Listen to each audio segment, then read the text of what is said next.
touch rugby is the sport that's taking the world by storm. I met up with two players from the national mixed over-30s team in the build-up to the 2011 World Cup.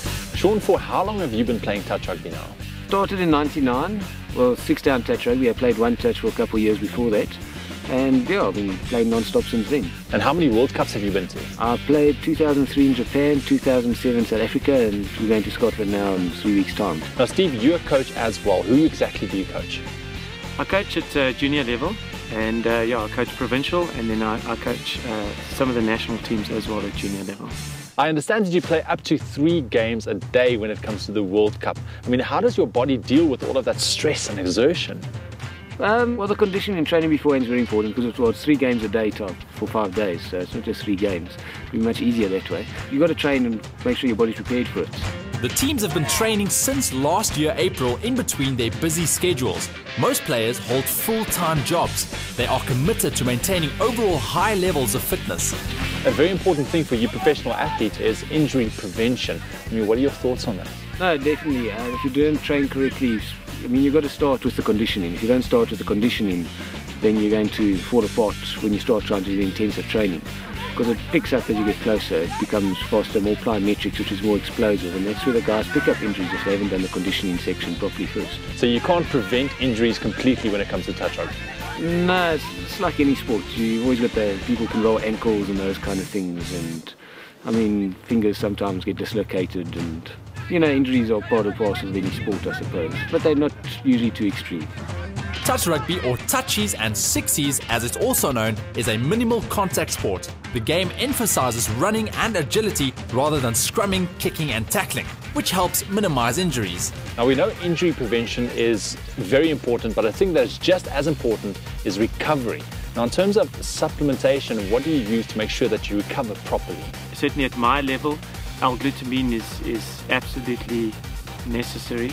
Most people don't know it, but after a day of strenuous exercise, it takes you about 6 days of normal eating to restore your glutamine levels. And yeah, with the USN products, you can actually achieve that within an hour. And then, you know, at the junior levels, it's less important. We do warm downs and things like that, bit of stretching afterwards as well. Do you think it's possible at all to compete in the World Cup like this without the use of supplements? I don't think so. I think you'd really be silly to attempt that. With SA competing in 6 of the 7 World Cup divisions, including the women's and mixed gender categories, the players benefit from quality supplements that are safe, pure and effective like those from USN. Take us through a typical day at the World Cup in terms of preparation, what supplements you take when.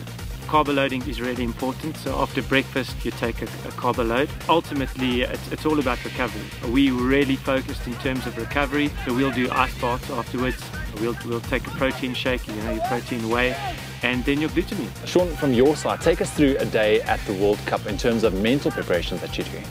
Well, mentally you usually look at it a few days in advance what kind of day you've got ahead of you. Days where you've got 3 matches, for example, is completely different to a day where you've got 1 match. On the first day of the tournament, this team will face opponents from Wales, Italy, as well as the defending champions, New Zealand. On the second day, they will compete against Australia. Sean, advice from your side to people wanting to get involved in touch rugby, and also advice to your fellow teammates playing in the World Cup this year. Well, getting into touch rugby, there's leagues and things like that. So, I mean, you can always just find a league in your local area and just join it. There are websites that can help you find leagues and those kinds of things. Going into the World Cup, yeah, I mean, advice is make sure you're ready. I mean, stop the niggles, make sure that they stay, rest up well and have fun. We wish the South African teams all of the best. Follow the games and results on touchworldcup2011.co.uk. Also join the USN SA page on Facebook for more on South Africa's sports ambassadors.